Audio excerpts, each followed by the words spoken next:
Hi, and welcome everyone to Ethereal Encounters Unveiled. Today we are broadcasting live on the United Public Radio Network and the UFO Paranormal Radio Network, 105.3 on the Gulf Coast and 107.7 FM in beautiful New Orleans. Hello, everyone.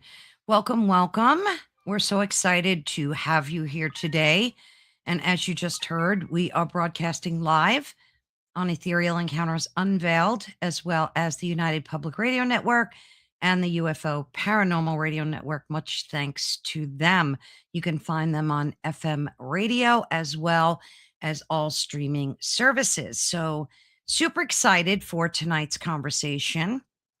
And this conversation sits at the crossroads of science, consciousness, and something humanity seems to have misplaced along the way. The Ascension Chronicles and the Forgotten Knowledge of Humanity asks a dangerous and fascinating question. What if our greatest limitation isn't the universe, but the way we perceive it? In the Quantum Gate, our guest challenges the idea that consciousness is produced by the brain and instead suggests that it might be something far older, deeper, and deliberately filtered. We talk a lot about consciousness on this network, so this is going to be really intriguing. This is not a discussion about belief, but about perception, memory, and what might happen when the gate begins to open. And I'm so excited to welcome the author of The Quantum Gate, Bill Combs, for a conversation that invites us to look at reality and ourselves with very different eyes. So let's welcome. Hi, Bill. Hi, Carol-Ann. It's so good to see you. And of course, we have my little dog here barking up the storm. Oliver, calm down. Well, hello, Oliver. Yes. Oliver has a very big mouth, as you'll discover. It's okay, baby. Go lay down. Oh, you gotta love dogs. Absolutely. Hello, Heidi. So good. Yes, hello to Oliver as well.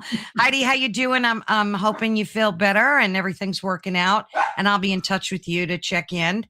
And Bill, you'll see from time to time we say hello to our folks that pop into the chat. Hello, Carrie. So good to see you. Thank you for showing up.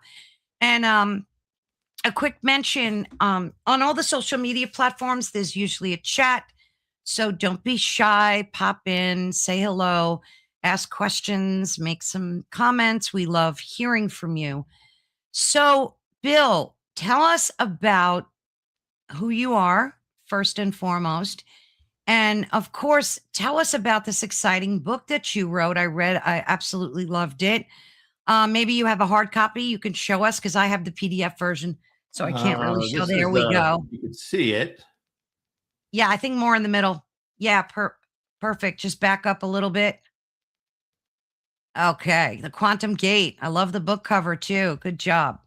So tell us about yourself. We on a need-to-know basis here. Need-to-know basis. Okay. Well, my story started when I was very young. So I've always been interested. I've been a voracious reader.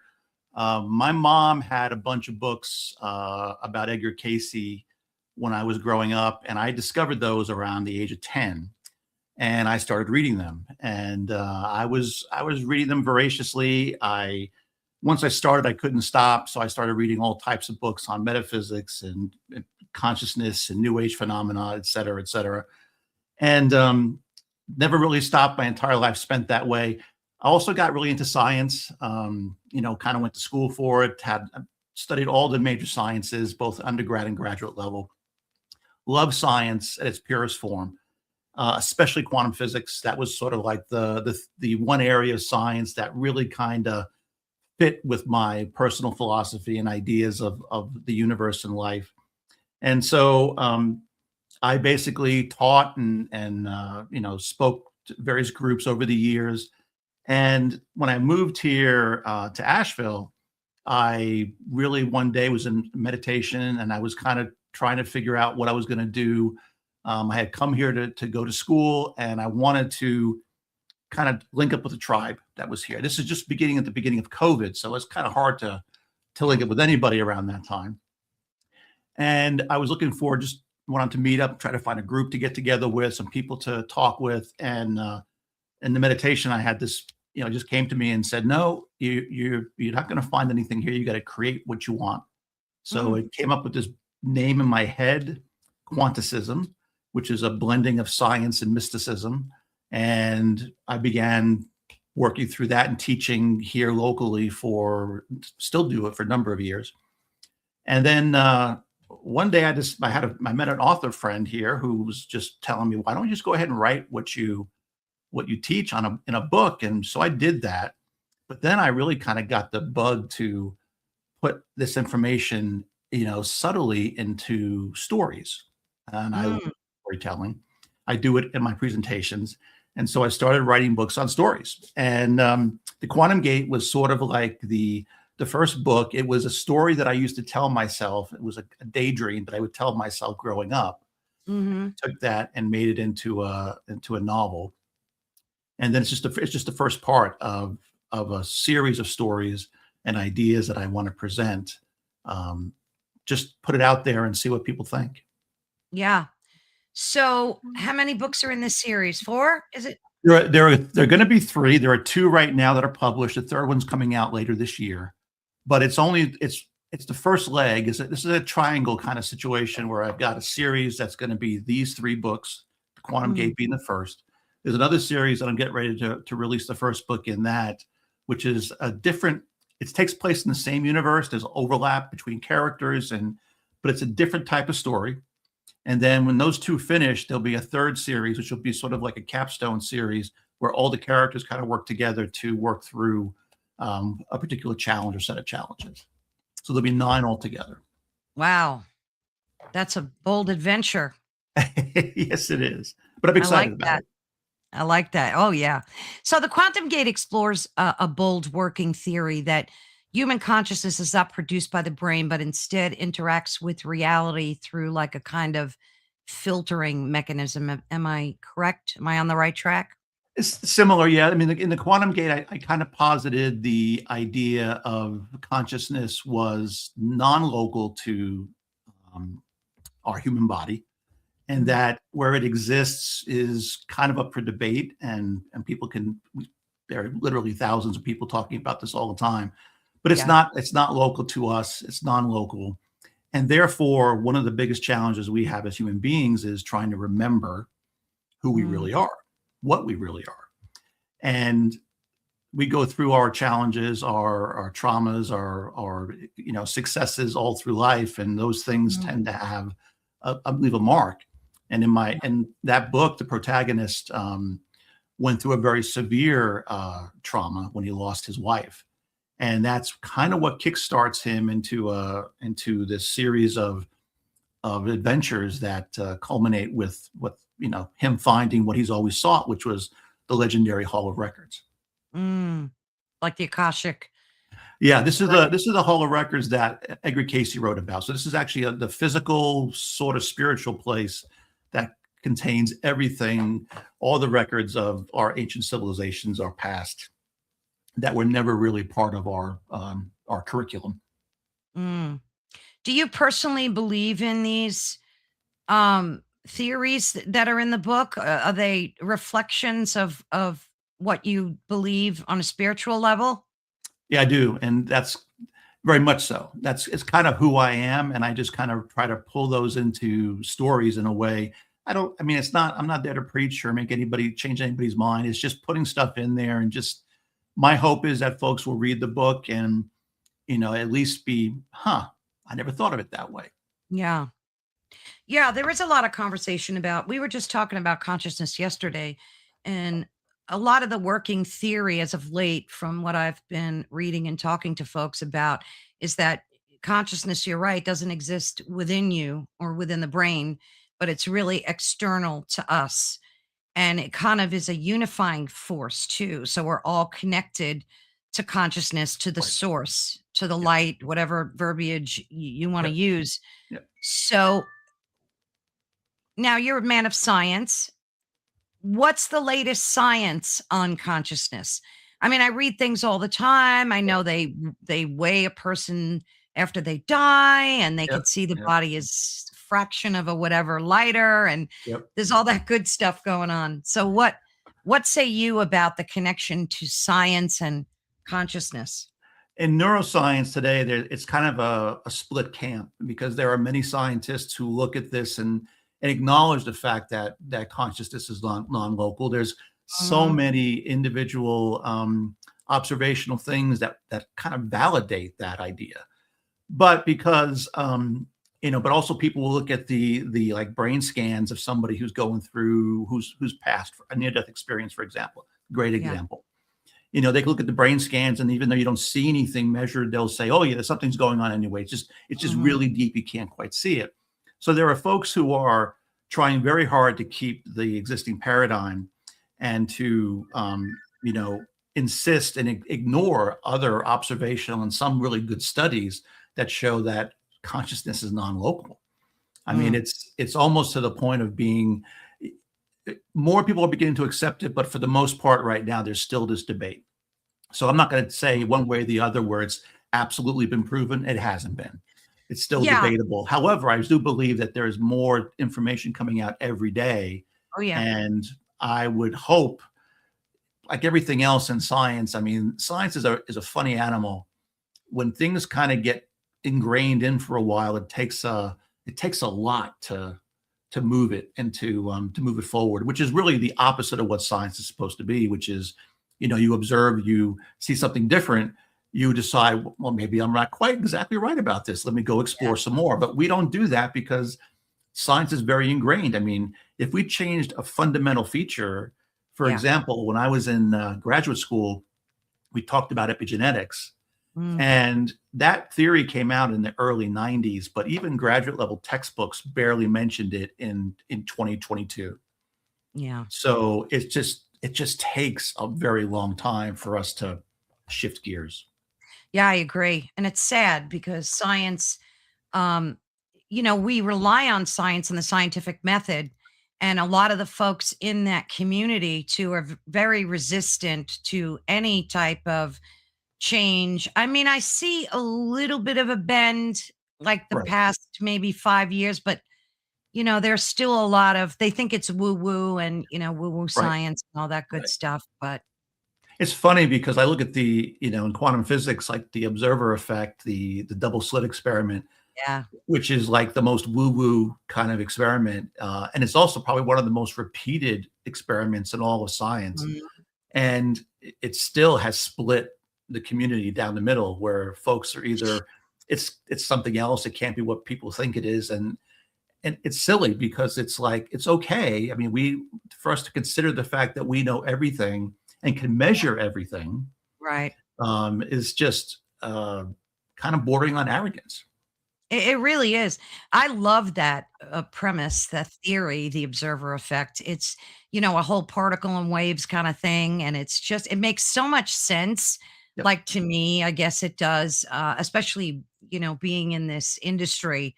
It speaks to folks like us more so than science does. But um, I think what I really liked about your book too is it draws from quantum physics, neuroscience, psychology, human experience, and it kind Mhm. of connects that observer effect, Right. the idea that influences come from or at the quantum level, right? And Mhm. maybe that's where consciousness resides too, right? Right. Right. Yeah. Right. Yeah, it's Yeah, so cool. and for me, the quantum gate, it tended to focus heavily on the idea of quantum superposition, or this Yeah. concept that we have the number of choices we have is always infinite, and we tend to be the ones limiting those choices. And so choice becomes a very big theme in the book, and how to kind of break through the idea that you know, I have no choice, or I Yeah. could do one or the other kind of thing. Yeah, yeah. I read a study. They did some kind of fMRI scan, and they were showing that we think we have free will when we don't, because many of the decisions we think we're making our brain is making milliseconds before we even Yep. make the decision. So that's kind of freaky too. Yep. That's really, that kind of blew me away because, we all think we have free will, but meanwhile, there's like this external force, maybe consciousness, that's already made that decision, or maybe it's us making that decision and the brain is just reflecting it Right. milliseconds after, right? Yep. Something like that. Right. It gives me the chills. It's Yeah. crazy stuff, but I Yeah. love it. I love Yeah. it. I mean, the thing is, and there's a lot of people talking about this today, the brain is a receiver. Yeah. That we are it's just a glorified receiver. And Bruce Lipton he's funny when he talks about when he puts himself on stage, he says, "This is the Bruce show. This is the Bruce show." And if you change the station, if you change the frequency that the brain's attuned to, you'll get something Yeah. totally different, which Yeah. helps explain things like sudden savant syndrome, where a person, will get a bump on the head and suddenly become, fluent in a language they never even studied. So, I mean, how do you explain that? Yeah, they play the piano when they've never picked the piano Right. before, and Right. and some of them speak in different accents, like Australian accents, and it's just the most interesting Yep. thing. And I think we're really like at the precipice of maybe getting science to bend a little bit and see that it's not. I mean, there are scientists out there that are actually challenging gravity. Oh, yes. And Yes. Yes. yeah, Yep. that's a Yep. big one too. Yep. Yep. So I don't know. I don't know. It'll be It's funny to great. see what the world looks like in the next 50 years. Yeah, well, I won't be here for it, but it'll be Neither will I, but as yeah, well, unless at we least not in this form. reincarnate. That's Yeah, right. yeah, yeah. And it's so frustrating because we also have that premise that we have forgotten, like you mentioned before. So even if we do reincarnate, which I believe we do, Mhm. none of that knowledge comes with us. And well, it does, but you kind of have to discover it. And maybe we discover that through life and suffering and joy and all the human experiences. That, I mean, we only have five senses that we count really, Right. to kind of go through this life in, when there's so much more, right? So much There's more. so Yeah. much more. So much Yeah. more. We know Yeah. that, for example, just our physical senses perceive a fraction of what's even going on around us at any moment. I mean, they think about that. That's crazy. Like I just saw that crows are not really black. They're like this iridescent color, but Yep. we can't perceive it. We can't But they have perceive. technology that showed that they're Yep. this gorgeous rainbow of iridescent Right. blues and all different colors, and just, oh, look at this. My computer wants to update while I'm doing this. Jeez, Always picks the technology right time. Yep. always Yep. picks the right time. Exactly. But yeah, it's just, I love the fact that science is working hand in hand in helping us unearth these things. Like, look at all the NDEs folks that are Oh, having yeah. too. Oh my gosh. Yeah. And now they're coming out and sharing their stories with us, whereas Yep. 10, 15 years ago, Yep. you couldn't They wouldn't mention do it. it. Yeah. Now you wouldn't do it. You Yep. wouldn't. Now, have you ever had anything like spiritually profound happen to you that, okay, let's hear about I it? did. I've been a meditator since I was a kid. So I was actually meditating. I was probably 16 at the time. And the meditation I used to do was just one of these kind of where I would just expand my consciousness and just kind of, you know, just step through the various hierarchy of, my home, my town, and then one day when I got into that, I ended up just kind of, it's like you feel like you're at the top of a slide and then you kind of start sliding down and you can't stop yourself. And Mm, so it expanded out tremendously. And that I got to that moment where I was one with everything. mm. I saw, understood, felt everything. And it was one of those amazing nanoseconds because as soon as my brain was registering what was happening, and I said, "Oh, wow, it was gone." Yeah. It was just gone that fast. But that moment changed me. Oh, I, yeah. uh, I totally became a different person after that moment. It's hard for me to get angry or upset. I see people's perspective even if they're being unreasonable, it's like I kind of see where it's coming from. And obviously you don't want to let yourself be battered by somebody, but at the same time, I sympathize and definitely have compassion for what they're doing and what they're going through. Yeah, it does change you. Absolutely, for sure.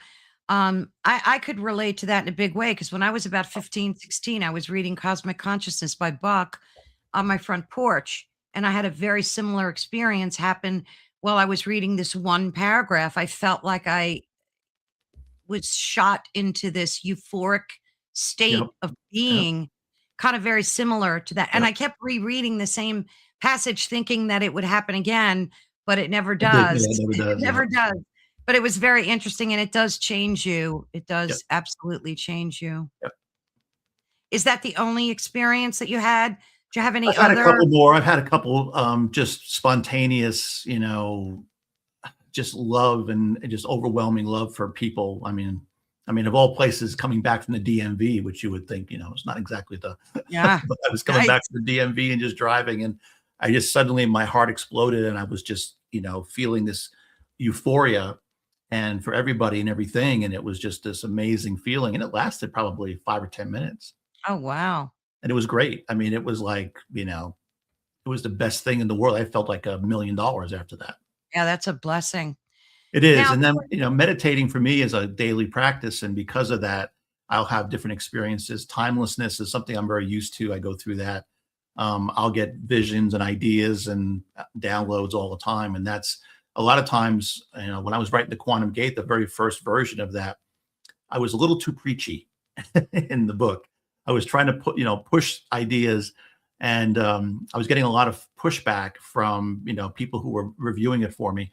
And I sat down in meditation and I invited the characters to come and sit with me and speak and tell me mm, their story. And they did. And these were different stories. And I took those stories that they told me, and that's what I wrote and updated for the next draft. oh, wow. That's the version you have right now. Yeah. The version that Yeah. before the other version, nobody wanted to read that. Is that right? Did your publisher tell you that, or was it just feedback from? Just feedback from friends and family. Yeah. Yeah. So they felt it was too Too preachy? preachy. Yeah, not it didn't have a it was more it was they said it was too, trying to textbooky kind of thing. So, Yeah. and Yeah. they were right when I went through it again, but when I talked to the characters, oh my gosh, the characters talked to each other. It was just it was an amazing kind of experience to Wow. watch this unfold. Yeah. It almost sounds like spirit guides were kind of guiding you through the characters Yeah. themselves. Yep. Yeah. But, Yep. I see a place for that other kind of book too, maybe in your world. Yep. I Um, wrote that too then. That's what I did. I oh, ended did up you? writing them. Yeah. Yeah, I I wrote definitely I see have two that. nonfiction books out there, and they both basically talk about the philosophical, scientific aspects where I can be preachy. So it's Yeah, okay. yeah, yeah. Preachy is good sometimes. Sometimes, yeah, It's yeah, funny, I picked up on that, instantly just by talking to you that that book is in your in your future, shortly. That'll be interesting and fun to read for sure. yep. Um, I got the let's see, there's 2 out right now. The 3rd book, I have a series of 5 that I talk about when I talk about this uplift model. So I have those coming out. Those are all nonfiction, spiritual, nice. new age, spiritual growth kind of books. Yeah. Oh, I love reading those. Yeah.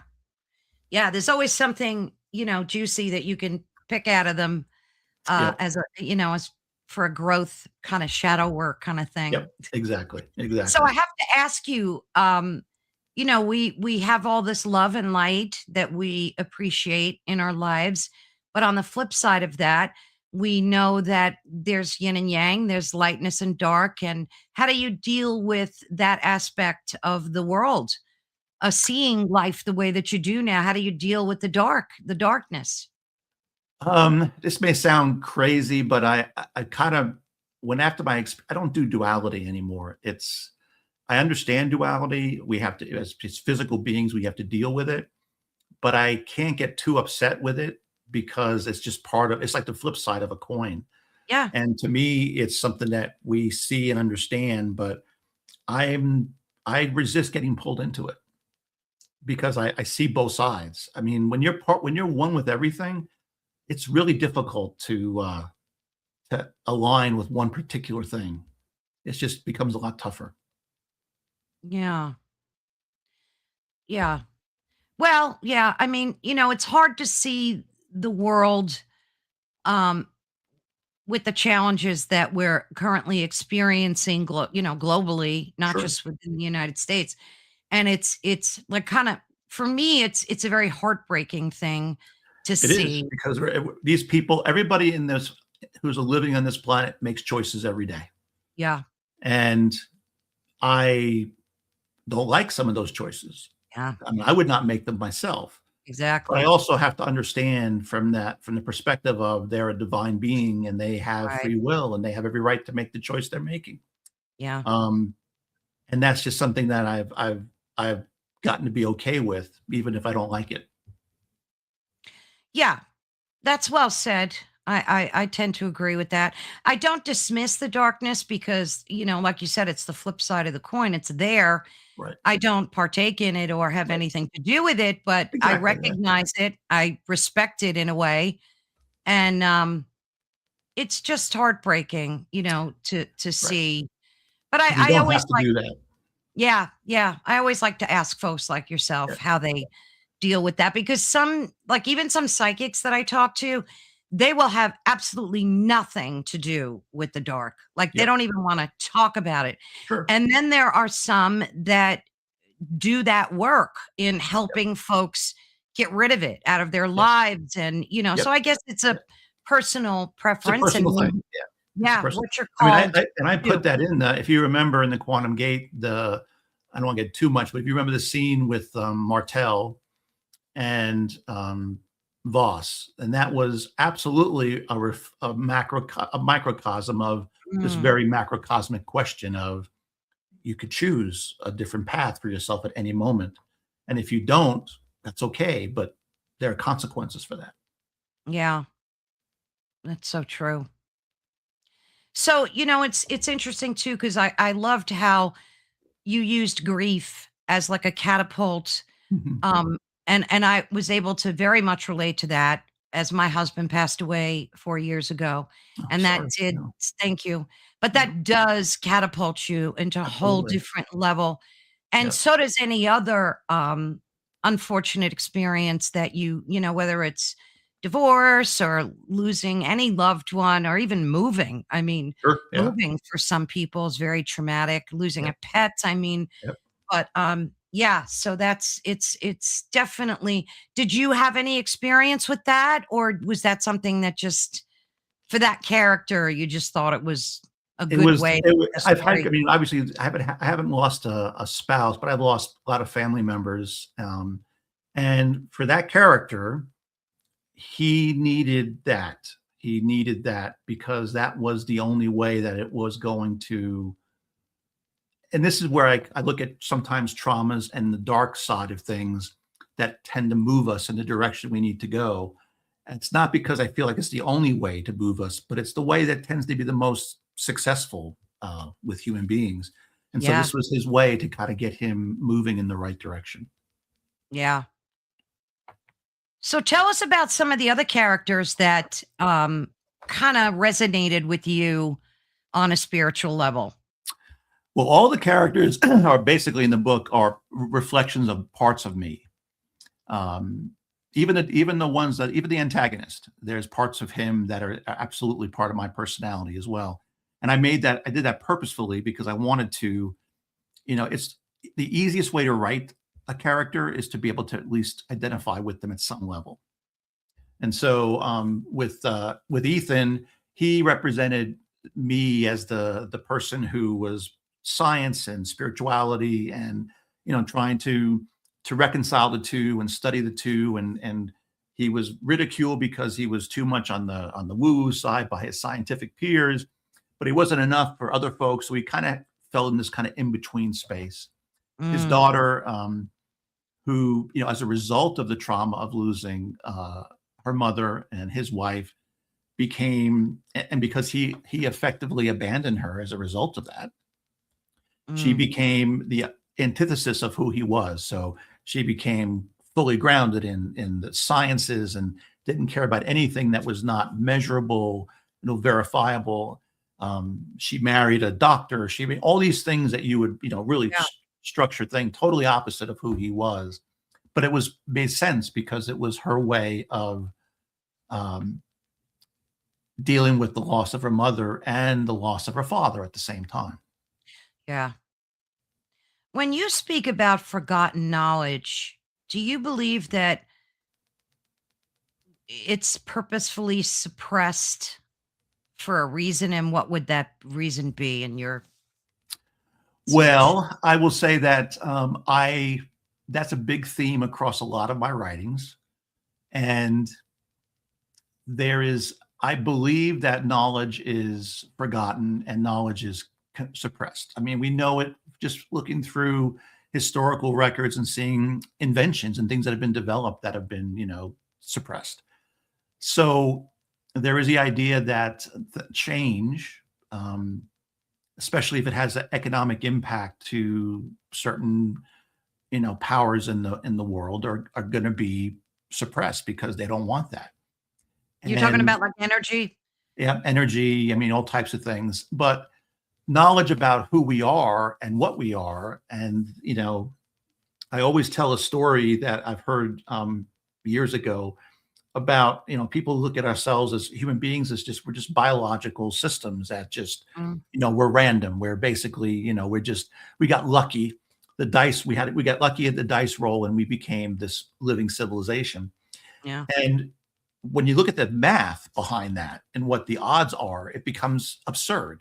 Yeah. The metaphor I use is the Rubik's cube. And if you mixed the Rubik's cube up, you gave it to a blind person, and you asked that person to make a random move every second. How long would it take to, by chance, basically get the Rubik's cube back to a set state? Yeah. Good luck with that. And people would tell me, oh, maybe 20 minutes or an hour, a year, 10 years. The Yeah. answer actually is about 2.5 trillion years Yeah. to get the cube back to its state. And since the universe itself is only about 15 billion years old, it's about 150 universal lifetimes for that cube to get back to state. Now, I ask everybody, well, is the Rubik's cube more complex than a single cell? The answer is no. A single Yeah. cell is vastly more complex, and it's how it works in its systems. And so I say, what are the odds then of a cell and developing and a human being developing? It's even worse than the Rubik's cube being solved by somebody who's blind. And yet here we are. And then I give them one extra thing. I say, what if we change that experiment just in one very simple way? And every time the person made a move, we said hot or cold. That's it. We just gave them a binary piece of data and just said, you're getting better or you're getting worse. How long would it take them to solve the Rubik's cube? About 20, 30 minutes.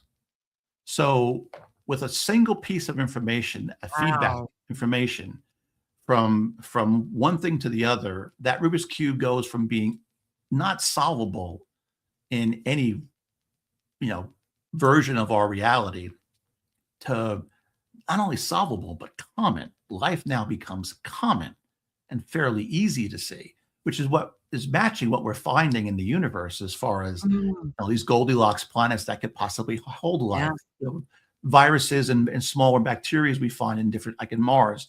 So I feel like, and this is something that's talked about by several scientists, but this idea of feedback between, what the universe is trying and how it's kind of working is there in some way, because it makes sense that patterns that we see in nature repeat themselves. If they work, they repeat. We see them in multiple places. And I think that this is one of those things that we forget about ourselves, is that we are extraordinary. We are extraordinary, and we are not an accident. We are something very special, and our memory and who we are and what we are is something that is our birthright. We just have to work to remember it. I really like that. Isn't that like the Fibonacci in nature where? Yeah. Oh yeah. Many areas of the Fibonacci. Right? Plants, I mean, all types, shells, all types of things. Yes. Yeah. Yeah. Yeah. Yeah, that alone is kind of mind blowing when you Mind think blowing. about Yeah. it, Yeah. right? Yeah.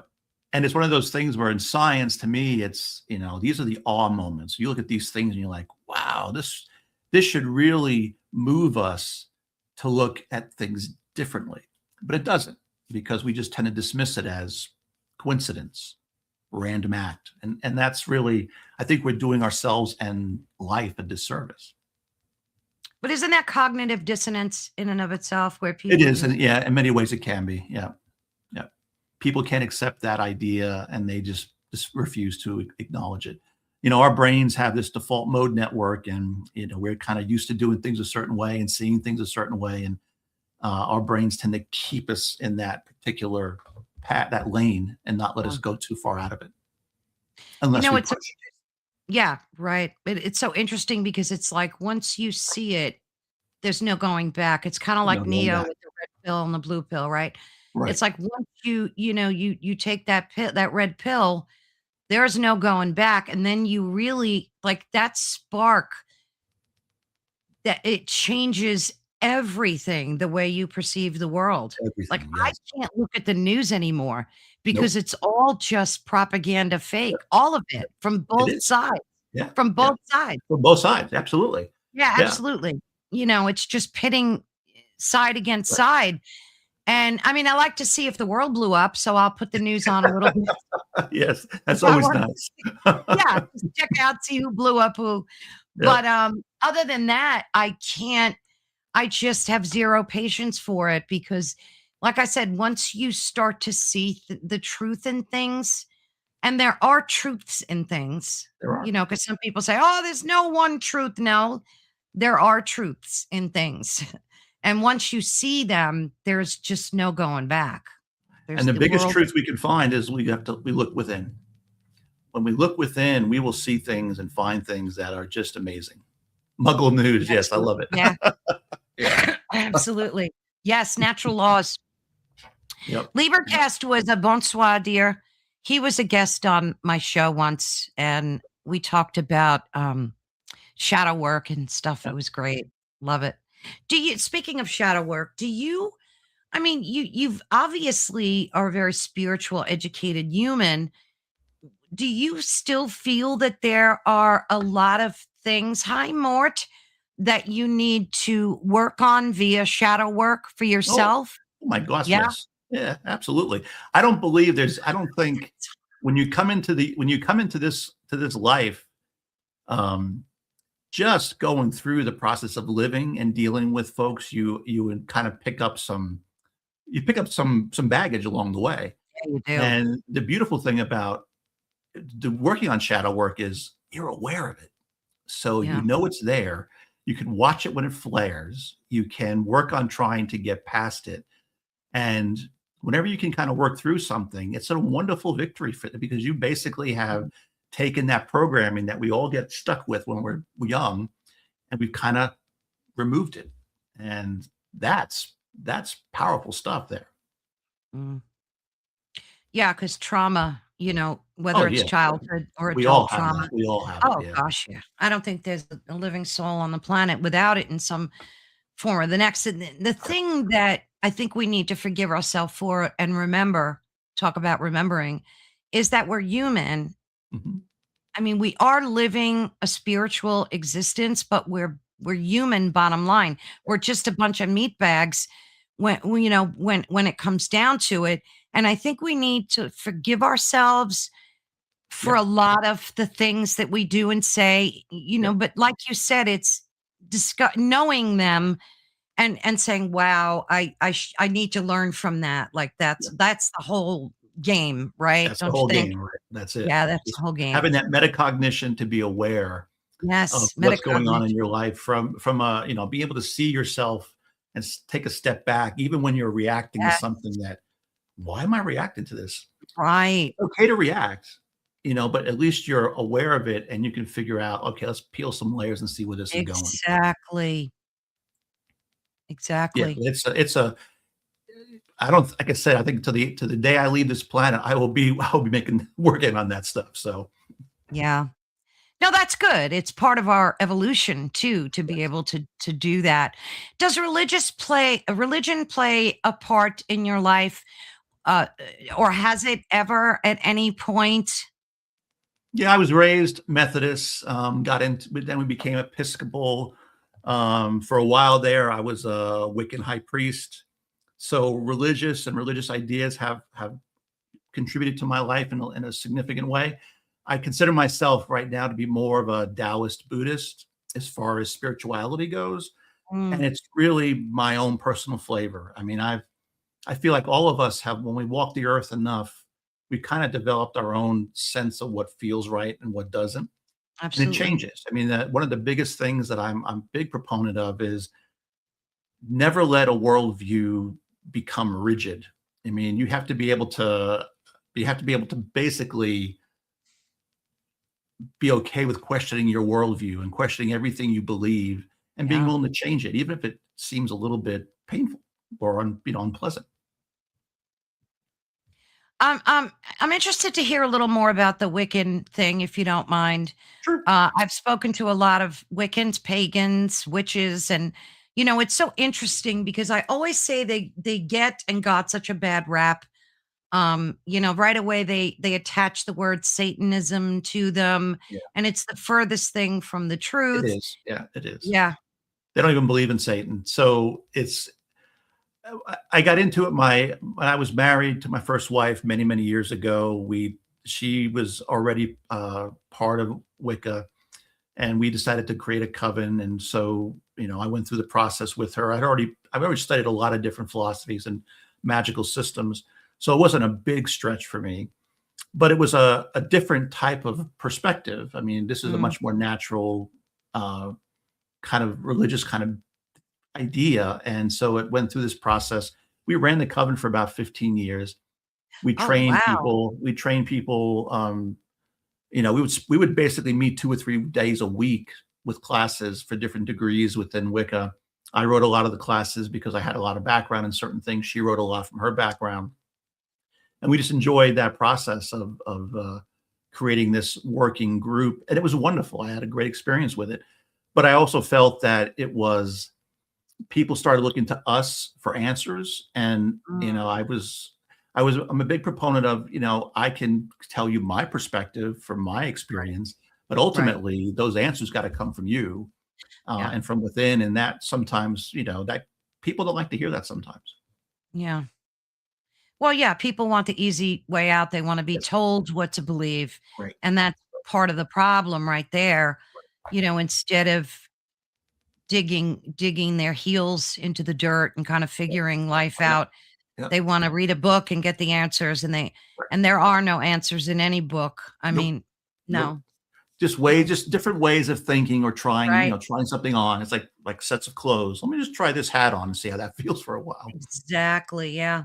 So what made you step out of that? What was it, that whole reason that you That was stepped part away of it, but from? we ended up moving, across Oh, country, so that kinda really put a damper on things, and we ended up shutting it down. And then over time, she and I just ended up splitting. So, and then I kind of was gravitating more towards, spirituality from, a science and mystical perspective, Taoist Buddhism. That's why I came to Asheville. I ended up wanting to go to acupuncture school here and learning mm. about that system. So it was just kind of a better fit for me just to kind of step away from it. Still have a Oh, ton of nice. respect for it, love it, have, but it Yeah. wasn't for me, it wasn't my path anymore. Right. Yeah, and it changes. Our paths change all the time. Yeah. So, yeah, it's a beautiful thing actually when it does that. Are you doing acupuncture now? Is that something you No, practice no, or? I do energy healing right now and some work. I work with a local wellness center and do some work through them. But for the most part, my big focus is writing. I Yeah, it do takes a a lot lot of of time. writing. I write short stories. I put more meat into my short stories because, I could do that. And then, but all my books, my short stories all take place in the same basic universe. So I'll write sometimes origin stories of things that take place in my books, but you don't really know the origin story of them, but I write it in a short story. So I keep Yeah. all that stuff together. A short story is still popular in terms of consumers? Are they where do they get that kind of material from? Just the internet or? Yeah, they can get it from the internet. And then, I mean, I could write, if I write a little bit bigger one, I'll put a novella together, but I usually just give those away, because for the most part, I'm just trying to provide more depth in the universe that I'm writing about. And, I've written probably 3, 4, maybe 500 pages of background lore from my books. I mean, I created an Atlantean language from scratch. So Oh it's my all of these goodness. things are part of this. So it's like it's a very deep and complex system, and it's only beginning to unfold. People are just seeing the kind of the tip of the iceberg right now, but it gets much deeper as you go forward with it. Mm. How does ancient history play into this whole thing for you? I Tartaria? love ancient history. So, Yeah. so I'm a big believer that we know very little about our ancient history. And so I just let my imagination download, whatever you want to call it, kind of Mm. move me to write about what I think could be in some universe, someplace, one possible ancient history of our planet. Because Wow. to me, it's, they're all possible. I mean, Yeah, absolutely.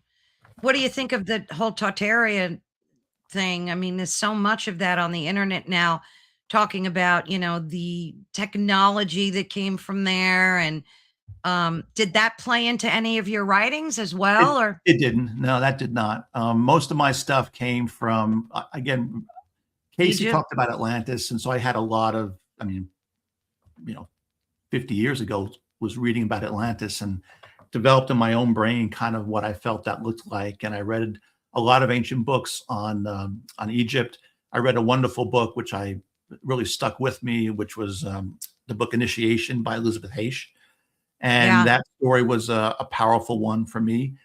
So it just was, you know, those kind of things kind of fed my viewpoint of what the ancient world looked like or what it was. Mm. And I'm a big believer in resonance and frequency, and Oh, those are yeah. always going to be a pretty big part of my lore in my books. Do you do any sound therapies as well? Yeah. Very much, yes, very much. Because Yeah, that plays right into the healing thing exactly. Yeah, exactly. with bowls and bells and Yep. Tuning yeah. forks, bowls, bells, Tuning and fork, and yeah. technology have beautiful devices today that produce very pure sounds. But my favorite is still gongs. Beautiful gongs are still Yeah, some of the gongs are best nice. sounds. Yeah, yeah. Yeah. What about the frequency hertz of music? Does that play? Because what is it, 5? What's the Well, number? it's 440 is what we 440 most and music today, but that's yeah. considered to be a little bit of an off frequency. But I'll use Mm, frequencies, either some of the solfeggio frequencies or certain other mm. frequencies just to compensate, and they provide wonderful support too. If you're having a bad day, do a 396. If you're having a day of, things are gotten you a little bit concerned or anxious or fearful. If you need something to kind of help internally with your healing, and just a 528 that kind of help you Yeah, there. So these are just different that's the frequencies to one. help. Yeah. Yeah, Yeah. the 528 is the one that, like, I see a lot of talk about Yes. that in terms of, like, actually changing your vibration, like, you Yeah. can listen to well, look at what music does for us. Yes, exactly. Yeah.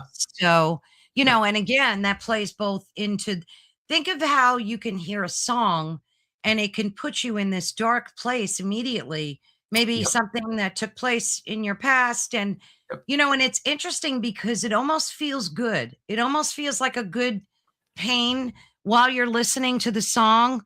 And Yep. then when it's over, you kind of just move like right Yep. out of it. It's it's Right. it's like a healing modality, It can really. be, yeah, and Yeah, it just and the opposite could happen too. You could be in a really bad, grumpy mood and listen to a certain piece of music and exactly. feel totally transformed in 3 Yeah, it minutes. uplifts you. Yeah. Well, and I think too that all comes from words are really magic, Yes, they hence are. spelling, right? Yep, The yep, spelling. yep, Sometimes they put these things like right in our faces and we yep. just don't we We don't just see them. refuse. They hide in Right. plain sight. I mean, they just hide in plain sight. Exactly. Like movies, they Yep, tell us the truth about so much, yep, and there's so many people. It's so interesting how, like you can watch a movie and see it in a completely different light than the person you're sitting next to. And then you look Absolutely. at that Yeah. person and you're like, How could you you not didn't see that? get that? Yeah. How could you not see that? Yeah, yeah. Yeah. There's amazing things in movies, and that's one of the reasons why I decided to write, was because, you know, when a person's reading a book that's a nonfiction book, their brain is really wired to filter everything coming in, and they're thinking strongly about every little phrase and idea. But when they're reading a book, their imagination, they're kind of visualizing what this is going on in the story. They're kind of reliving it. It removes that conscious filter, and Yeah, ideas can get in there that normally wouldn't get in there. And those ideas can then, plant a seed for people. So I have absolutely. found people who read my book to be, I never thought of it that way. That's a unique way of looking at it. And that's really what I want to do, is just have people who are open to it, but haven't quite can't get past that default mode network of that their analytical brain, and just say, what if the world looked just like this? Mm. What would that And mean? you think reading propels a person into that universe, right? Stories, Faster yes, than can do that. yeah, Stories do that. stories, yeah. Yeah, Well, we're creatures, that came from campfire absolutely. stories, Yep, yep. um, and it's so interesting because I remember learning, back in school, in college, that reading is such an unnatural thing for humans. If you think about it, it really is. Yep, It's a learned, disciplined, yep. what would you call it? What would you call reading? A tool or a It's a tool, skill? yeah, it's a tool, and it Right. actually is. There's a guy on the internet who did a beautiful, um, discussion about the how we as human beings have been altered by how we've consumed media and how we consumed information. When we Yeah. were younger, back in, 1,000 years ago, it was all word of mouth. It was sitting around a campfire telling stories. And when the printing press was invented and we started reading, it actually took a while for people to read, because it was not something Yeah. they were used to doing. To Yeah. stop and sit still and read and observe and absorb and Right. understand was a learned response that took time. And now, because of things like social media and video, Yeah. um, uh, reading has become less prominent, and it's harder for people to sit down and read. Hence the reason why audiobooks are so popular, Right. um, because they're being trained to be more short, small bites of information, as Yes, 8 opposed to seconds. focusing for a while. Yeah, Yeah. Yeah. It's sad that the attention span is yeah, under 8 seconds. And yeah, I mean, some people hate to read. Like, yeah, I love to read. yeah, I live to read. Um, but, and I respect that, whatever yeah. floats your boat. Oh yeah, Why do yeah. you think some people don't evolve? Do you think that I'm kinda hopping all over it. Why do you think that some people don't evolve spiritually as fast as other people? Why do you think that some people do you think it has to do with, just their consciousness is not as mature or as developed as someone else's? Like, you would think we would all be on the same plane as humans, but we're not. We're not. And I would say that I don't look at it that way. The way I look at it is, if I'm a senior in high school, would I measure myself against a sixth grader and their ability to learn? Oh, yeah, that's good. And so I don't. I can't measure myself against that. And Yeah. so I would not assume, I don't assume that everybody here is at the same level, who, for whatever reason. And so I try not to get to think about that way. Do you think that just has to do with reincarnation? That, Could be you're reincarnation. getting It could older. be, it could just be Yeah, that sometimes, some of us, I used to tell the story of the idea that, life and existence is walking down this beautiful path that has this incredibly golden light at the very end of this path. And in between, on both sides, there are these little clearings. And these clearings have lots of fun little things in them, And so if I stick on that path and just walk straight through, I might, you know, go ahead and achieve Buddhahood in, 4 yeah, lifetimes. But most of us are like kids, and when we see things going on inside, we kind of go off into to these clearings and we hang Yeah, around and play in there for a while because they're fun. And we can play in there exactly. for years. We can play there for decades, even lifetimes. Yeah, And then yeah, eventually we come back out to the path. But is there any rush? Is there any? We're not really being. There's no time frame. There's no. We have to be there by a certain time. right. It's like, so is the person who goes there straight away any better off than the person who's experienced all that fun along the way? And I That's don't know such the a answer to that. great way to look at it. I love that analogy too. But yet, we always want to push people, like you were Yes. talking we always want to push people over that hump and like try to get them to see. And I know I do that with my kids, Yep. as adult as they are. Yep. Like I want to shake them and say, "How come you don't see this?" Yeah, come And on, Benno, get out of the clearing. right? Let's go. Yeah, that's right. Benno made an interesting comment. What if the sixth grader is young Sheldon? And that's true. Yeah. Like, did you ever see some of these geniuses and you Oh, yeah, just I've are met in some of them. They're amazing, and I think that what? they're phenomenal, and Yeah, I feel like that's a sign that we as a species or as a planet are allowing ourselves to have some of these, these really amazing beings to come into us. amazing. It's wonderful, yeah. It's good Yeah. news for us, I think, because it's, you probably wouldn't see very many of them 1,000 years ago. Yeah, this is true. Plus, we have social media today and the internet, which gives us more Yes. opportunity. What do you think of the concept of like the multiverse? Did that play into your book, and explain if so? It didn't really play into it's not playing into the book yet. And I don't know if it will. I do believe in the multiverse, and I do believe that we have multiple timelines of expression that we can maneuver between. That part will probably play into the later stories because the later stories get a little bit more intense. But the multiverse to me is if the universe if the reason we exist is the universe wants to experience itself through a different set of eyes,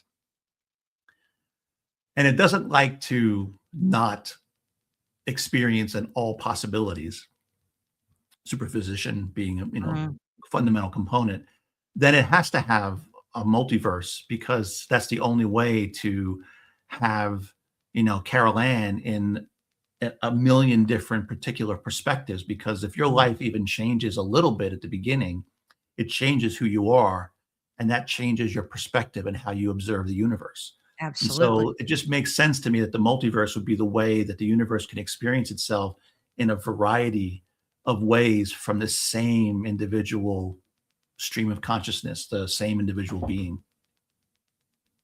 Mm, That makes sense. Yeah. profound. It does.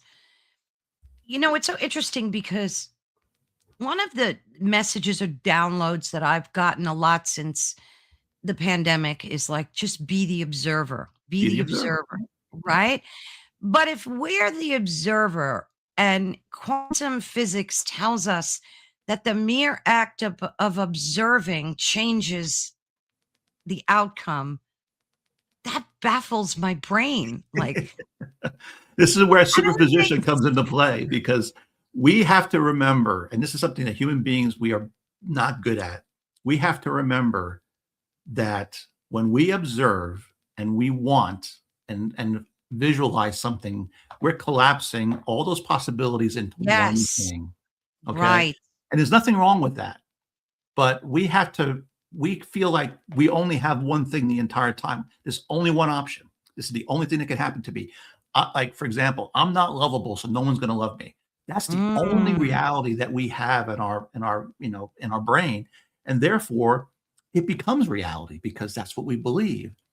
But instead, if we just change it, we reframe it and just say, "What if everybody loves me in some way?" mm. It totally changes everything around, and it changes what you're collapsing and what you're observing and what you're going Gosh, to live. that's so true. I love that. It's so interesting because I remember learning like my very first computer programming. We learned a code that was if then. Mhm. So if you do this, then this happens kind of Right. thing, right? Yep. Do you think that the world is binary though, where, it is zeros and ones? Because that's what we're Mhm. told, that like everything is based off of Well, it's a zeros and duality. It's ones. a dualistic idea. Is that it's either this or that. It's Yeah. me or not me. Good or evil. Rich or poor. All these different dualistic Yeah. kind of ideas. And the thing about dualism is that we it's again limiting the possibilities to down just to two. Yes. And those are not this. That's just not the way the universe works. And when I created this uplift model, which it's the word uplift, but each letter means something different. So it's unity, presence, love, and the T is transformation. But Mm. the remaining letters are if, and that to me is the sacred if, because that means it's the if of possibilities. It's the if of infinite possibilities. And anything is possible until you make that selection, until you choose and you settle on something. My mother recently passed, and she was diagnosed with pancreatic cancer, Oh, I'm so and sorry. it was a diagnosis that was in a stage where it was definitely something she could work through. But she chose to immediately take that diagnosis and say, well, according to the internet, I've only got 4 months to live. Even though that Ah, wasn't the case. That was not the case. And by God, she died almost 4 months to the day, even though clinically she had no reason she could have lived for 2 years. Thank you. So, and this is a choice that she made. And I love my mother, but she still made a choice. And this is something that I try to get people to understand is yeah. we have more choices than what we think. And we cannot let ourselves get bogged down into a choice that's been, inflicted on us, or a choice that's being limited by society to us. It's we are just have infinite choices, and we have to be okay with accepting those. We have to feel worthy of allowing for infinity to manifest in our lives. I mean, maybe that, and just to kind of ruminate a little bit about your mom's choice, maybe that was just her soul contract, so to say, Could right? be, yeah, it could very well be. She's had a really tough life, and so she never really felt that anything ever went her way. So it didn't surprise me that she got on Yeah. that train when she found out. But and this is something that we as human beings, as we had tough lives or tough things happen to us, we tend to really limit what's possible for us, Yeah. Because and we see the whole world that way. we see the whole world that way. And it's it's one of those most amazing things is that the it's simply one choice away from changing everything. It's just Yeah. one choice away. And that's something that is, it sounds crazy, it sounds ridiculous, but it's so true because I've done it myself many times. And it's just Yeah. one choice away from shifting everything. Gosh, that's so true. Tell us about manifesting. What do we always hear and I think The Secret, well, of course, the book The Right. Secret started this whole Yep. manifesting thing. Yep. And everybody thought that they could just think things into reality, right? Yes, yes. Here's the thing that people forget. And from a neuroscience perspective, our conscious brain is like 5% of our total brain power. Yeah, yeah, Our yeah. subconscious brain is 95% of our total brain power. Right. So you can sit there and think you're the king of Siam consciously, but if you believe you're a pauper on the street subconsciously, what do you think is going to win? Right. And so we have got ourselves caught up in this idea of positive thinking, which is nothing wrong with that. It's a part of it. Yeah. But we have got to dig into ourselves and figure out what's holding us back, because I guarantee you most people are deathly afraid of success. They don't fear Yes. failure. So They are true. deathly afraid of success. Myself included. So I've had the same problem. what do you think that is that, some of us just want success so deeply, but yet we're petrified of it. Is it the failure of, so is it failing, bottom line that we're afraid of? I think it's actually more the responsibility of being successful. What does that mean to me? What is that going to do to me? it's a commitment too, in a way. Yes, When it you're is a big successful, commitment. it's a commitment. And It's a so there's a huge lot of folks who are afraid of that commitment. And I think that's one of those things that, and everybody's going to be different. They have to kind of go into themselves and figure out what it is. But until your conscious mind is in alignment with your subconscious mind, you're not going to manifest, not easily anyway. Or you'll manifest, listen to your subconscious mind, because that's what you expect. Deep down, that's what you expect. It's so interesting that you're talking about the subconscious. I was talking to some folks just yesterday about it, and they claim, and one of the persons is a contactee. She's got a whole life story based on that with ET and whatnot. And she claims, because I was giving her the analogy of how we're taught that the conscious mind is this iceberg. Mhm. And, there's like one third of it that we see, and the Yep. whole rest of it Yep. is the subconscious. And she's like, no, there's no subconscious. It's really all of consciousness. And there's no subconsciousness. It's that we have to like tap into it. Everybody's got different theories about the subconscious. What about you? I think I mean, I understand where she's coming from on that. The subconscious, though, I consider it those things that we're not aware of. So you could give it Yeah, whatever name you want to. It could be part of right. the conscious mind, but we're unaware of those things. And if we're aware of them, we tend to ignore them because they're not pleasant, to think about. So we just have to be aware of the fact that we have things that we think about ourselves, about the world, about each other, that we are not aware of. And those are powerful things because when every part of our body, when we're awake, we think, oh yeah, we're wonderful. But really and truly, if you look underneath the surface, that's not what we think at all. And so wherever that resides, we can debate that. That's not it. But to me, it's still there. We are not feeling that way, not truly. And to try to say that consciously we can simply fix that, I think is the reason why a lot of folks fail in manifesting, because we're telling them just think this way and everything will be fine. Yes. And never bother going within and figuring out what's holding them back. And that's simply So important. absolutely. So consciousness, like here's that iceberg, right? And there's the Yep. tiny little piece of it, Yep. our conscious mind, and therein resides things like short-term memory, Yep. logical Yep. reasoning, and all of those things. And then the subconscious mind, which is the big, huge Yep. 95% of that, right? Yep. So all of the things, Bill, emotional reactions, our Yep. long-term memory, habits and addictions, fight or flight response, Yep. all these things that are subconscious, right? How do you think we can integrate them? Because that's a tough one. Meditation is a thing I've always recommended for people, and it's one of those things that everybody hates. Yeah, And I've heard every excuse under the sun, but yeah. it's one of those things everybody hates because our society, our bodies are trained to move and do. We're human Mm, doings. We're not human beings, and we're just trying to do, and to sit for an hour, even 20 minutes, just 20 minutes, to sit for 20 minutes and actually face parts of yourself you don't want to face is not an easy thing to do. However, I will tell everybody that ever asks me, if you can do it, make it a habit, you will find yourself changing in ways you have no idea. It is a mm. profound change in somebody if you do it for a year.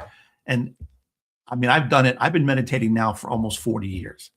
And I can Wow. tell you that it makes an amazing difference in my ability to handle things that go on in the world, things that go on with myself and my life. Um, and it always allows me to come back to center and to a positive perspective on things much faster than if I wasn't doing that. And when I want to manifest, I work to align both my inner and my outer, my sub and my conscious mind. And then when I do that, I can manifest. I can manifest a new job. I can whatever I want, I can manifest. But if I'm not in alignment, nothing happens. So explain what an alignment means. My to folks. subconscious, if I'm saying to myself, I want this amazing, let's go relationships. Those are fun. I want this amazing person. I want to meet an amazing person.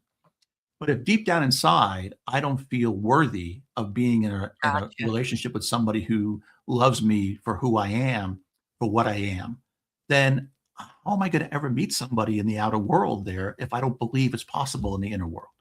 Yeah, that's a great example. And we just have to figure out, and it's not, I'm not saying it's easy. Please understand, I'm not saying it's easy. It's work, but it's work that can be fun and joyful. And it's one of those things that you can't go into it in 2 weeks and say, well, damn it, nothing's changed for me, I'm going to quit. No, this is one of those things that is a lifelong lifestyle It that you have is. to get into that habit. And I promise you, if you do, your life will change. And so much goes along with that too. I think people, need to do a lot of shadow work every day and go to therapy maybe. I mean, whatever works for you to get Whatever works past for the them. Yep, trauma, yep, whatever works, yep. you do. And Carrie said here, and it's interesting because she said, better yet, stare at yourself in the mirror and talk to your soul through your eyes. That's a tough thing to do. It is. I've done that a few times Yep, when I've gotten like angry at myself. I yep, would I would do that little, thing yep, where I talk to myself in the mirror, and looking at your own eyes is like it's not the easiest thing yep. to Do that, do. yeah, do that in the mirror and tell yourself 10 times that you love yourself. Yeah, exactly. So, I mean, the people will sit there, that's easy. No, it's not. Look in the mirror and tell yourself that you love yourself and feel it. And that's a powerful thing. But yes, that's incredible right there. Just any kind of work where you're looking at yourself and seeing yourself it's kind of puts things right in front of you, and you'll see all the flaws, you'll remember all the things you don't like about yourself, and that's where you have to kind of get over. Yeah. Absolutely. Benno, you do like looking at yourself. You have to tell yourself, look in the mirror. Tell Yep. yourself you love looking at yourself. Don't use Yep. those negative words. Yep. It's so interesting because what's that doctor's name? Emoto, I think, who Yeah. did the Yep. water. Emoto. Yep. Yep. Emoto. That Yep. alone should be taught in every school. Like, I Yeah. think Yeah. Absolutely. And the work of Veda Austin, who's kind of piggybacked off of his stuff, and what she's shown in water has just I been saw that too. The phenomenal. shapes. Is she the Yeah, one the that shapes in showed the ice. that's Yep. Yep. mind Yep, blowing? yep, yep, and it tells you Mind just how blowing. powerful our emotions are, and how powerful words are, and how energy is in everything. It is. And from the energy, Bill, the vibration of that is how do we benefit by so like you walk in a room and you meet people and you can either shut down, right? Yep, Or yep, you can emit that energy and yep, vibrate to other people the positive, beautiful yep, things about yourself. yep. So again, it's a choice, right? That you're It's a choice. making Yep, at it's a that choice. moment. Yeah. Yep. How do you work with vibration? Obviously, we know you use sound.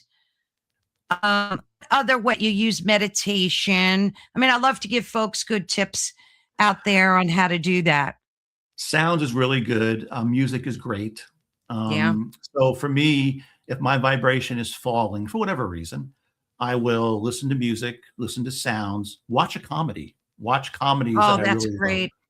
That changes Laugh, because everything. laughter is really powerful. Yes. It does amazing. Just smiling does amazing things for your demeanor and your mood. Scent is great. If you have incense or essential oils, Oh, those are powerful yeah. as well. Very powerful to do. So, and I'm a big fan of shotgunning it. So, if you're stuck in the doldrums, throw everything you can at it. Everything Yeah. you can at it. And I guarantee you that, one or two of these things will get you out of it. And for me, if I get into a bad space for whatever reason, I can usually get out of it within a couple hours by just doing that stuff.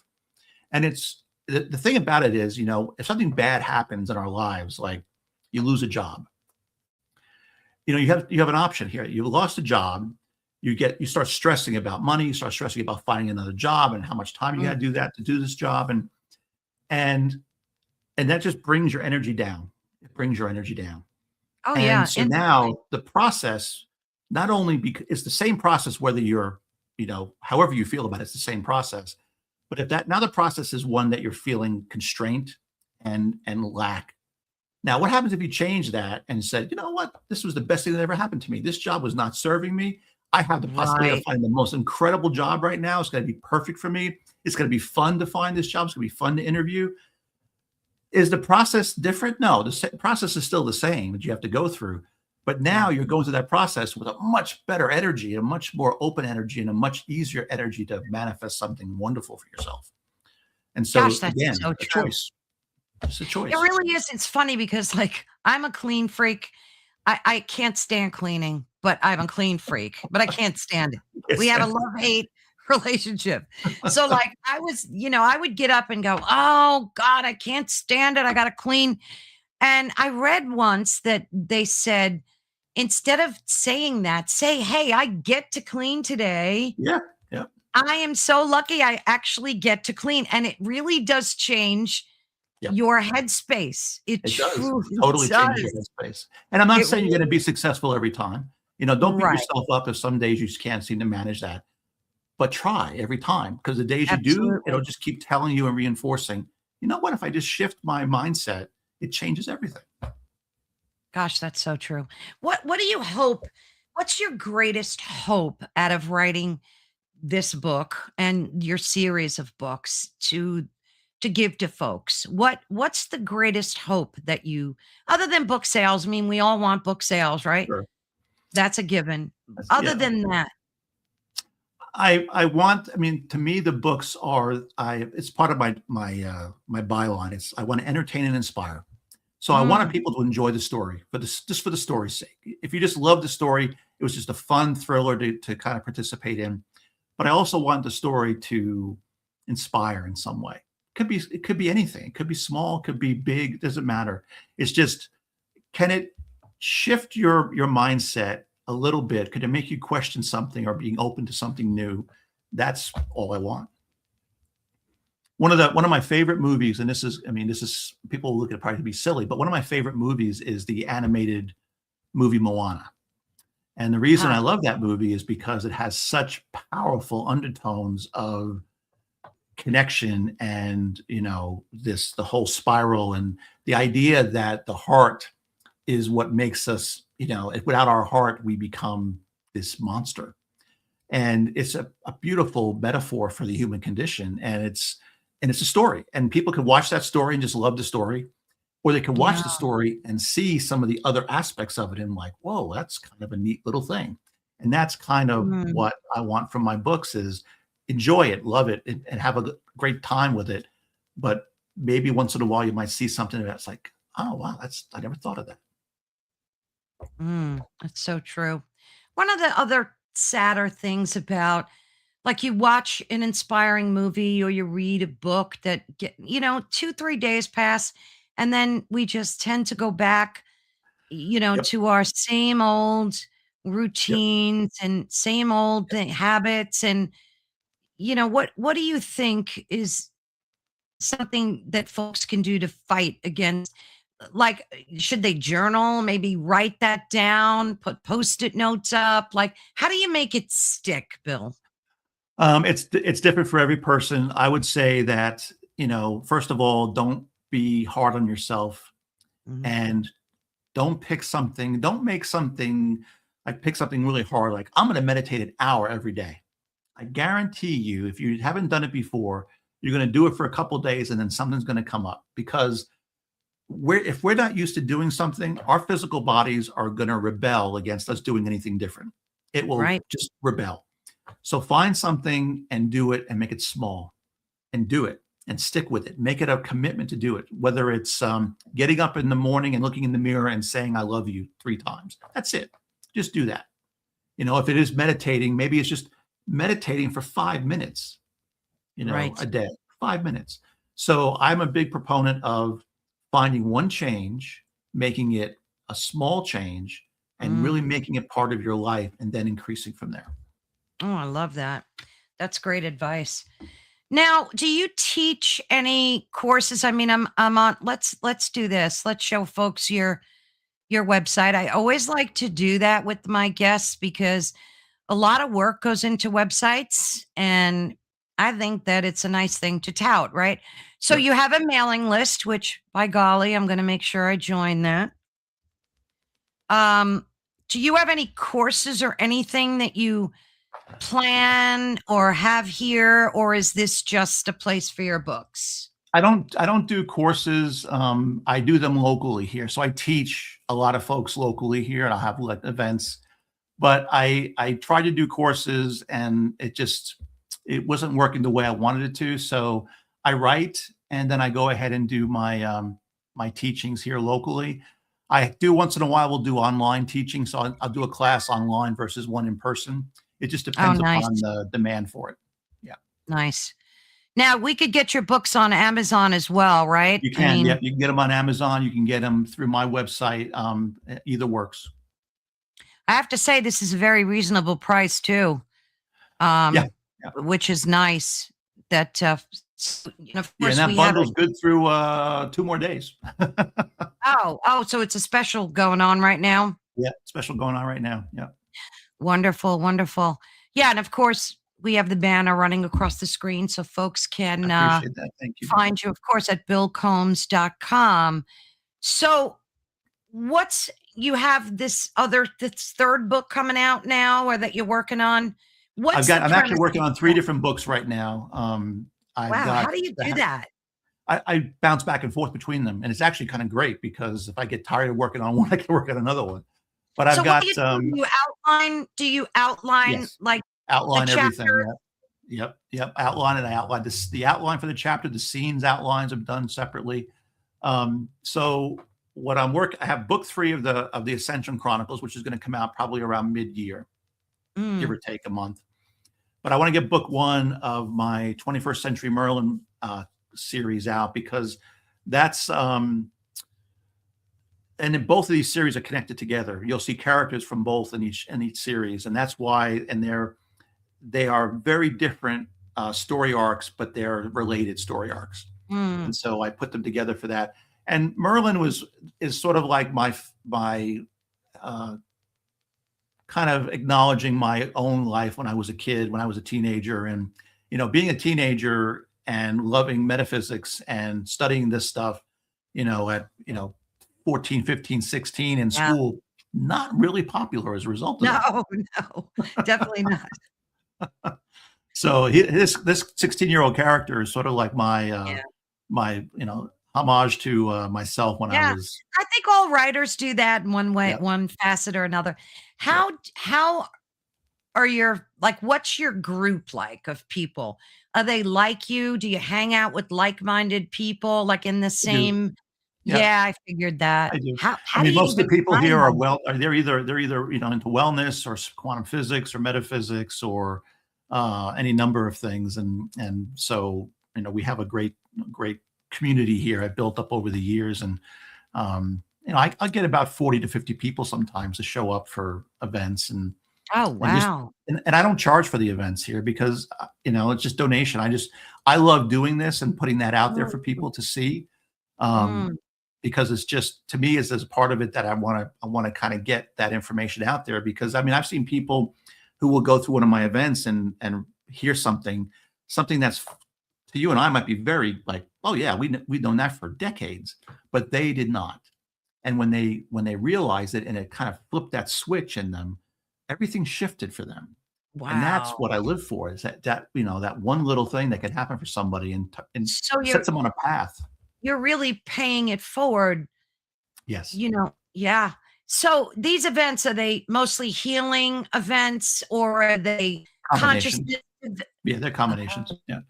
I do healing events. I do events for talking about, I just do a basic quantum physics primer just to show people what it is, and oh, what nice. it, how to what to experience with it, why it's important from a metaphysical perspective.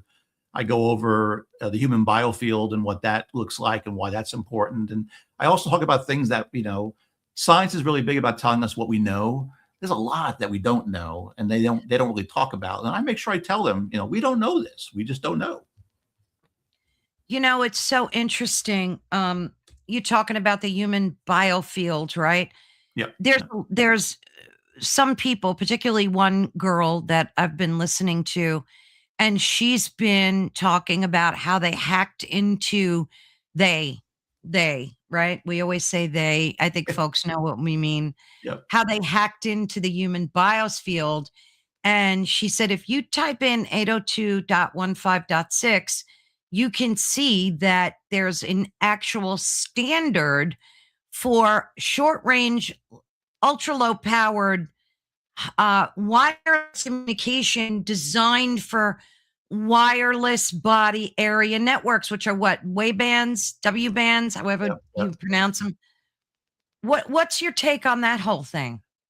I mean, I know that there is, if science begins to look at subtle fields and subtle energies, which they are starting to do, they could, use these things. But at the same time, there are, you know, we are the technology. I know We Greg Braden are. talks about this soft technology that we are. Yep.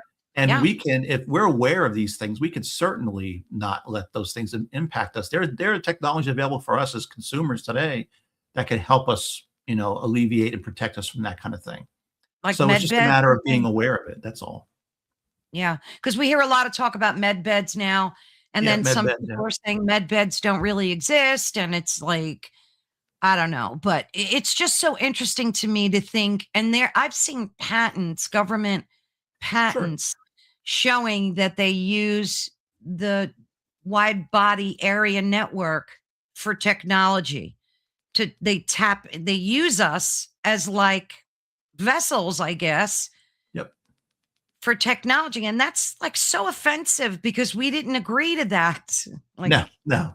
But again, at some level, we did. And this is something that we have to take a assessment of ourselves and realize if we live in this time and space, and when this stuff is going on, we kind of gave permission for this to happen, unless we mm, figure out that it's happening and we choose to pull ourselves out of it. But it's, if we're here now, why would we come here if we knew this existed? Unless we're okay with the fact that we're here, and maybe our presence here. What if our presence here is to remove ourselves from it, show others how to do that, and change how everything works? You ah, know, it's just shift reframe it, and we become, instead of becoming part of it and being used, maybe we could become the very vessel for freeing ourselves from it. so transhumanism is designed intentionally, unconsciously, maybe by humans, because that's like the natural path, the way things are supposed to be. And then once we're where we're supposed to be, we change it, We maybe. change it. We just basically Yeah. decide we're not going to participate. Like I said, I don't participate in duality. I try to very much not get caught up in duality. And so transhumanism, I'm not interested in adjusting my biological software. I Mm, like my biological software. It works really well. exactly. So Right. I don't really need anything. But now I do acknowledge that in some cases it could be extraordinarily life-changing for people. A person who's paralyzed who could now actually Yeah. walk as a result of that, I would never say you can't have that. Yeah. But like everything else, human beings always want to control and Yeah. limit. And that's just because and it's all based on fear, It because is. it's fear of losing what they have, fear of their whatever it is.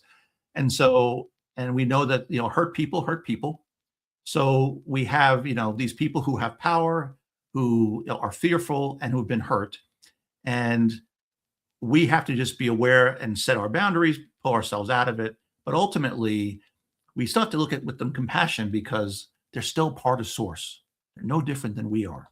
Mm. They're just really confused and trying to control their environment in the only way they know how. Gosh, that's so true. And if you look at like Elon Musk, he, made these chips and they're there for exactly what you said. Let the blind see, let the, Right. paralyzed walk. So yada, yada. Right. Right. And then all of a sudden now he wants to mass produce them and let anybody, even though they don't have any physical problems, embed a brain chip in their skull. And, to me, that's like, that's over the top. It's over the top. Yeah. Yeah. It's I so mean, over the top. I can't wait to see what the health insurance companies want to do for covering that. So, That's such a good point. But, I would imagine they would be on board if it would prevent, because they're into preventative medicine, Yeah, healthcare yeah. companies. Which is Big funny time. because they're into and I worked for a health insurance company for a long time, There you go. and they're into preventative medicine, except when it actually is cheap and free and works. Right. Yeah, like if it's, neuropathic or some kind of homeopathic, Yep, yep. then that's a no-go. That's It's a a no-go, no-go. right? Yep, yeah, Yeah, it's a that's no-go. definitely I a no. always find it to be very humorous when I work for these folks, and I actually taught lunches for people about how to do, uh, you know, living with homeopathic, naturopathic ways, and you'd be surprised. Everybody who works in these companies are really interested in that kind of stuff, but they won't touch it, at a corporate level, which is always a fun thing. Well, yeah, because Rockefeller redesigned the whole medical system Oh with his yeah, petroleum-based yeah, pharmacology, right? yep, yeah. He Pharmaceuticals. was a brilliant marketeer. I mean, the Yeah, man, he basically rewrote the world to suit his purpose, which was, and the thing is, we know this, we do. we know this, but yet we still allow it. We And do. again, there's a part of us that we're complicit in a way Yeah. because it's cognitive dissonance. We can't quite wrap our head around how we let this happen or how it could have happened. And Yeah. so we have to get to that point of getting past that as a society before it changes. Yeah. I mean, I think we're seeing it with Kennedy's work Sure. changing, Yeah, sure. a lot of the foods in the food Yeah. pyramid. And it's funny because now I don't, 99% of the time when I'm shopping, I pick it up and I go, are there GMOs in here? Like, is there corn Yeah. syrup in here? I'm like constantly, and I feel good doing that. Um, and I think it's definitely a step in the right direction in terms of look at what they're doing. Europe has great food. You could eat pasta there and not actually feel like a Yep. bloated whale, Yep. Yep. like Yeah, the ingredient here. list is very different. Yeah, when I traveled Yeah, over it there, it was really is. funny to look at those ingredients and say, "Wow, how come I don't have that over at my place?" Exactly. And the red dye, like I stopped eating candy Yeah, because it's filled with loaded that. with crap. Yeah, yep, yep, totally filled with that. Everything is yellow dye, red dye, blue dye, green dye. And Yep, it's just, and I used to like candy. yeah, So yeah. it's like, it's such You have to find a bummer. good candy, or I'm a big chocolate fan, but I always try to eat just pure cacao chocolate. Exactly. Yeah, Find the good stuff. It's just yeah, some good stuff out there, like ice cream, Haagen-Dazs. It's 4 ingredients. yep, Like, yep. you don't need If you can 18 pronounce the ingredients. ingredients and there's only 4 of them, you're usually okay. You're good to go. Yeah. So true. It's so true. So what would you like to tell folks in closing about why they should read your books? I mean, I loved it and I highlighted a bunch of stuff that like resonated with me that I want to go back to. That's why I like PDFs because I'm a big highlighter, so Yep. I can just go Good highlighting. crazy. Yep. Yeah. But what would you like folks to know why they should read your books? Well, I would say that my books they serve two purposes. First, they're just fun stories, and there's stories that are grand in scope. And like I said, I've put together hundreds of pages of information, and I have thousands of pages planned to write about.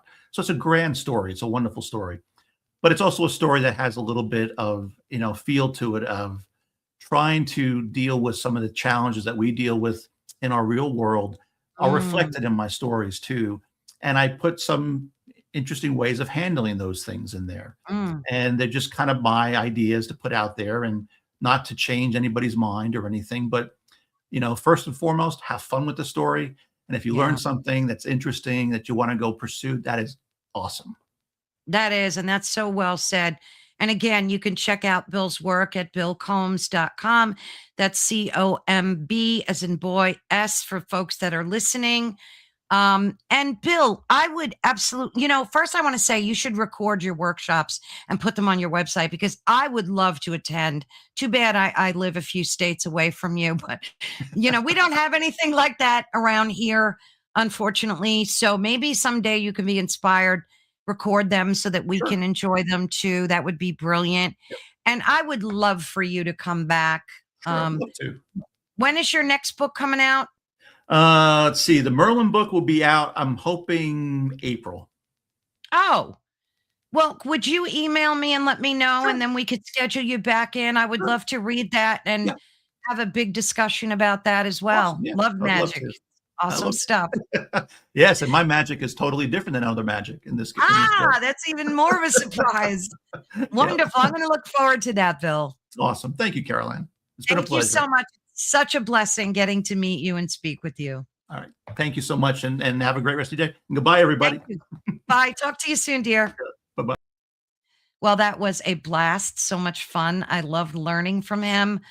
Oh my gosh, I would love to attend one of his workshops.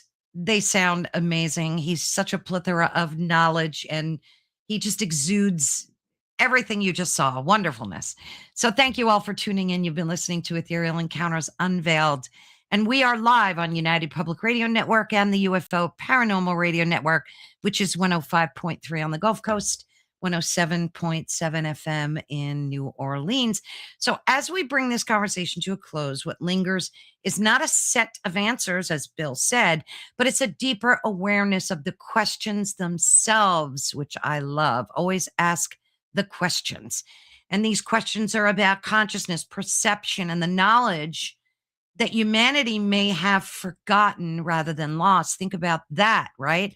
The Quantum Gate and the Ascension Chronicles invites us to reconsider where the boundaries of reality truly lie and whether those boundaries exist for protection, for growth, or for remembering who we are, which I love.